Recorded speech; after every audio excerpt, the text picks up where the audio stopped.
Cette conférence va maintenant être enregistrée. Bonjour, jeudi 6 juin.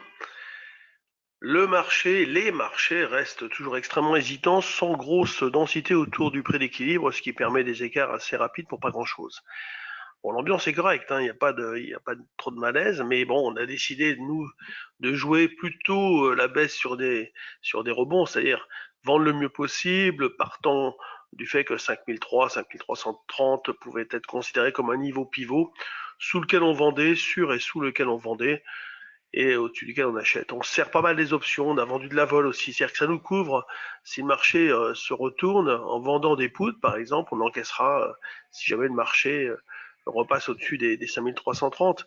Après, si le marché baisse, on gagnera sur les futurs, on perdra sur les puts, mais le temps jouera pour nous. Pendant ce temps-là, le marché, on pourra le travailler aussi en intraday sans problème. Donc, on conserve vraiment cette approche systématique en accumulant les écarts.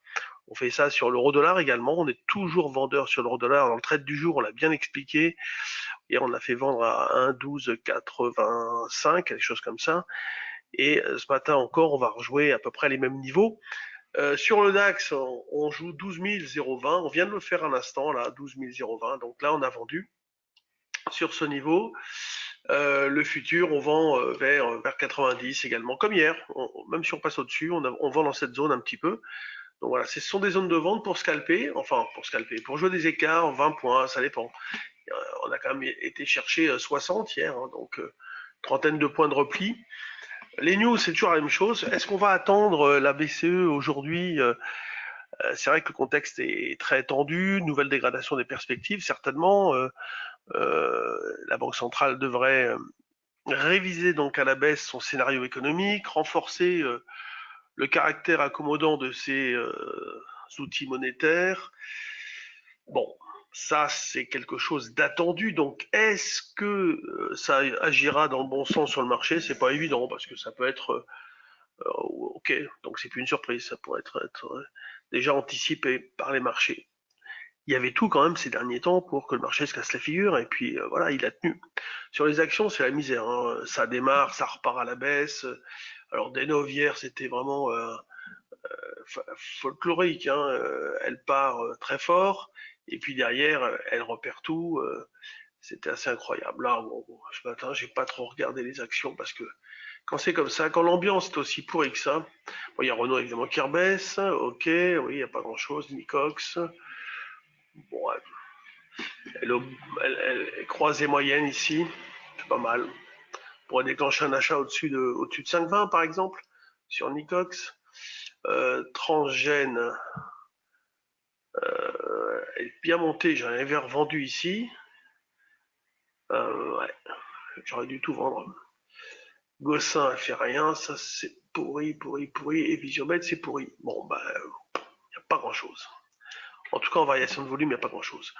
Donc, l'eurodoll baissier, DAX baissier, CAC baissier, marché américain baissier, mais attention, c'est pour ça qu'on a vendu les poutres aussi. On n'attend pas non plus un fort repli, hein. J'avais prévu dans mon scénario principal 5180, on a fait un peu plus bas, mais voilà, c'est pas un sell-off qu'on attend.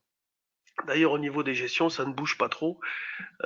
Les marchés restent quand même assez résistants. On voit que l'hésitation domine très fort.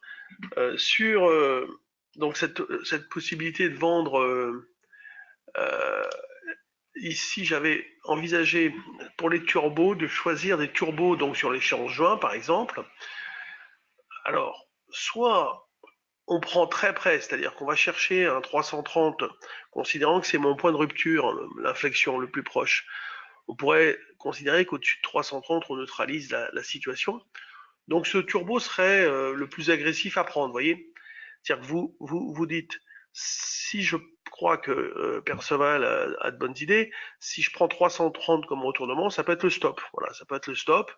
Donc ce turbo peut être intéressant. Évidemment, il est pas très cher en termes de montant. Vous pouvez facilement, forte élasticité, etc. Voilà, celui-là, il est pas mal. Il est pas mal. Après, je regardais les actions. Je me disais Airbus, là, si jamais elle remonte encore un peu, j'aimerais bien acheter ce put Airbus. Donc je vous le mets là. C'est celui-ci. Alors je me suis placé, je sais plus à combien, mais un peu plus bas à un moment donné sur Airbus. C'est-à-dire que si le marché repart à la baisse, il y a peut-être du potentiel. Alors plus haut, si on fait un plus haut par là, oui.